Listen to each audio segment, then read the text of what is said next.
আল্লাহ তাআলা তার বন্ধুদের ব্যাপারে, তার ওলিদের ব্যাপারে পবিত্র কোরআনুল কারীমের মধ্যে এভাবে জানান দিয়ে দিয়েছেন। আল্লাহ রাব্বুল আলামিন সূরাতুল ইউনূসের ৬২ এবং ৬৩ নম্বর আয়াতের ভিতরে আল্লাহ পাক এভাবে বলেন, আলাম ইন্না আউলিয়া আল্লাহি লা খাউফুন আলাইহিম ওয়ালা হুম ইয়াহজানুন। জেনে রেখো দুনিয়ার মানুষ, ইন্না আউলিয়া আল্লাহি, নিশ্চয়ই আমার বন্ধুদের, আমার ওলিদের, লা খাউফুন আলাইহিম ওয়ালা হুম ইয়াহজানুন। তাদের কোনো ভয় নাই, তাদের কোনো চিন্তা নাই। কোন জায়গায় তাদের ভয় নাই, কোনো চিন্তা নাই? আল্লাহ পাক তাদের ব্যাপারে সুন্দর করে বলে দিয়েছেন, দুনিয়া, কবর, হাসর, মিজান, ফুলসিরাত, কোন জায়গার মধ্যে আল্লাহর বন্ধুদের, আল্লাহর মাহবুব বান্দাদের কোনো ভয় থাকবে না। দুনিয়ার জমিনে বান্দা যখন ইবাদত করে করে, বন্দেগী করে করে, দাসত্ব করে করে বান্দা যখন আল্লাহর মাহবুব বান্দায় পরিণত হয়ে যায়, আল্লাহর ওলিতে পরিণত হয়ে যায়, আল্লাহর বন্ধু হয়ে যায়, তখন তাদের কোনো জায়গায় কোনো বিষয় ভয় থাকে না, কোনো চিন্তা থাকে না।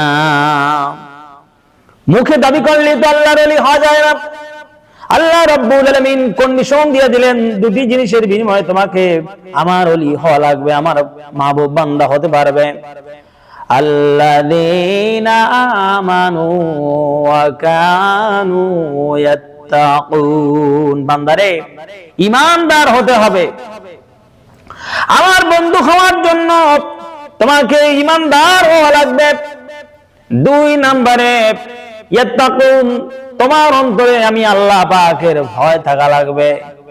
দুনিয়ার যে কোনো সেক্টরে, যে কোনো জায়গার মধ্যে তুমি যাও না কেন, ঈমানের সাথে তুমি যদি আমি আল্লাহ পাকের ভয় নিয়ে চলতে পারো, তাহলেই তুমি আমার বন্ধু হতে পারবে, আমার মাহবুব বান্দা হয়ে যেতে পারবে।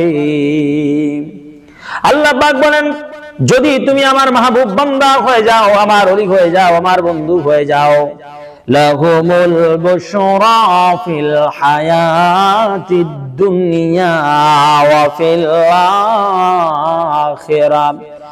আল্লাহ পাক নিজে আসমান থেকে তার বাণী দুনিয়ার মানুষকে শোনায় দিচ্ছেন, আমার যারা বন্ধু হবে, আমার যারা মাহবুব বান্দা হবে, তাদের জন্য রয়েছে সুসংবাদ। নিজে আল্লাহ সুসংবাদ দিচ্ছেন। কোন জায়গায় সুসংবাদ? আল্লাহ রাব্বুল আলামিন বলেন, ফিদ দুনিয়া ওয়া ফিল আখিরাহ, দুনিয়ার জীবনেও তাদের জন্য রয়েছে সম্মান, ইজ্জত, ফজিলত। দুনিয়ার জীবনে তাদের জন্য রয়েছে সুসংবাদ, আর পরকালের জীবনেও তাদের জন্য রয়েছে সুসংবাদ। আল্লাহ যদি স্বয়ং নিজে সুসংবাদ দিয়ে দেয়, বান্দার আর টেনশন থাকার কোনো কথা নাই, ভয় থাকার কোনো কথা নয়।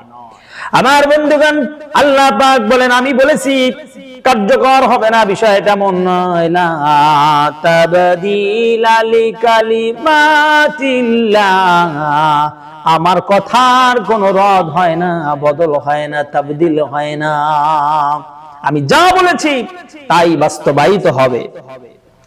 যালিকা হুয়াল ফাওজুল আযীম। আল্লাহ পাক বলেন, বান্দারে, দুনিয়ার জমিনে তুমি যখন আমল করে করে, বন্দেগী করে করে, বান্দা, যখন তুমি আমার মাহবুব বান্দা হয়ে যাবে, তুমি জান্নাতের অধিবাসী হয়ে যাবে, দুনিয়ার জমিনে তুমি সফলতা পেয়ে যাবে, পরকালে তুমি সফলতা পেয়ে যাবে। বান্দা, তুমি যখন কৃতকার্য হবে, এটাই হবে প্রকৃত সফলতা। দুনিয়ার মানুষ চিন্তা করে সরকারি চাকরি পেলে এটাই মনে হয় বড় সফলতা। না, কোটি টাকার মালিক হলে পরে বিশাল সফলতা। আল্লাহ পাকের কাছে বলেন, আল্লাহ পাক বলেন, না, এটা সফলতা নয়। বিদেশের বাড়িতে পাড়ি জমিয়ে লক্ষ কোটি কোটি টাকার মালিক হলে পরে, এরপরে বিদেশের সিটিজেন হতে পারলে মনে করে যেন আমি সফলতা পেয়ে গেছি। ছেলে মেয়েরা বড় শিক্ষিত হলে পরে মনে করে যেন সফলতা পেয়ে গেছি। আল্লাহ রাব্বুল আলামিনের কোরআনের দৃষ্টিকোণ থেকে এটা সফলতা নয়।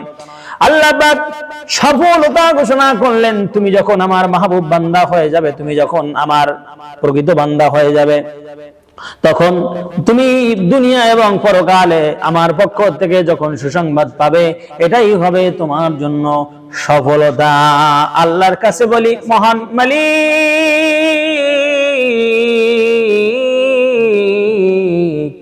তুমি আমাদেরকে এমন সফলতা দান করো।